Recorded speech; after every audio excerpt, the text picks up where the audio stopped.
இயக்குனர் வெங்கட் பிரபு அவர்கிட்ட ரீசெண்டா பிளாக் ஷீப் அவார்ட்ல கோட் எப்போ வரும் அப்படின்ற மாதிரி கேட்டதுக்கு கோட்டு தான் முடிஞ்சு இல்ல கோட்டு விசஸ் ஓஜி எப்போ வரும் அப்படின்ட்டு ஆடியன்ஸ் கிட்ட இருந்து கேட்டதுக்கு கோட்டு விசஸ் ஓஜி பத்தி 2026 அப்புறம் சொல்றேன் அப்படின்ற மாதிரி சிரிச்சுக்கிட்டே சொல்லியிருக்காரு. எலெக்ஷன் வரப்போறதால அதை பார்த்துட்டு சொல்றேன் அப்படின்ற ஒரு அர்த்தத்துல கூட சொல்லியிருக்கலாம்.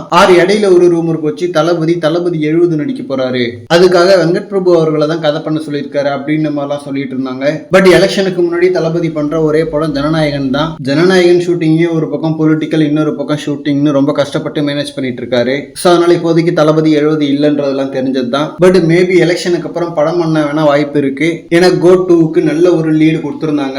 அண்ட் கோட் வெற்றி அடைஞ்சாலும் அதுல சில குறைகள் இருந்துச்சு.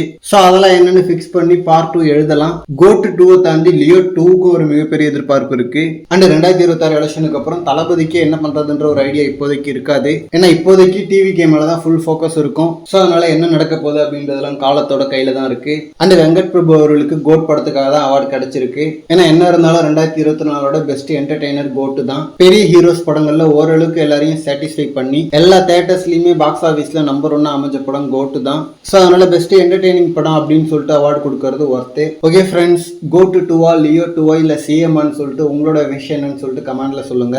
மூணுமே நடக்கட்டுமே அப்படின்ற மாதிரி தான் தோணுது. ஓகே, இந்த மாதிரி தளபதி பத்தினா ஹாட்டான அப்டேட்ஸ்க்கு நம்ம விஜய் ஃபோர்ட் சேனலை சப்ஸ்கிரைப் பண்ணுங்க. தேங்க்யூ.